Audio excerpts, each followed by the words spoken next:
为着要避免兄弟姊妹来假配偶相争遗产，有民间团体各立委提案修法，望讲来废除兄弟姊妹第六份的遗产。法务部长陈明谦是表示讲，按说明年初就会来启动修法。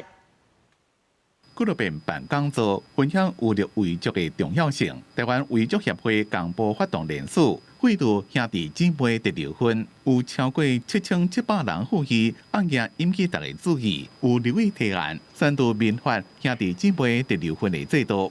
走到特留份这一关的时候，它引发出来的问题是，常常有一些几十年没有联络的兄弟姐妹，他到最后被继承人死亡的时候，他就跳出来就特留份的部分，然后跟其他人在对簿公堂。所以法律本来应该保障家属，就现在反而变成制造仇恨。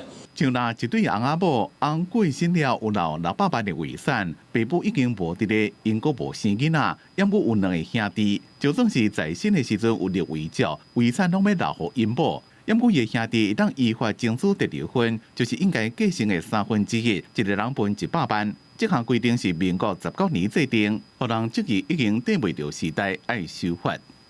事实上有很多的不同的意见。那12月底这个委托研究就会出来。研究报告的相关大纲跟方向，现在是没有办法公开的吗？那我们会明年启动修法的这些的程序。伫外国，亲像日本、德国、瑞士，虽然拢有第六份的规定，严格保障对象拢无兄弟姊妹。因那南韩去年宪法法院宣告兄弟姊妹第六份制度违宪，立刻失效。委托研究有2大的主要原因，第一个原因是日本的民法继承制度有重大的变革，那我们想要很精准的、深入的了解日本制度变革的情况。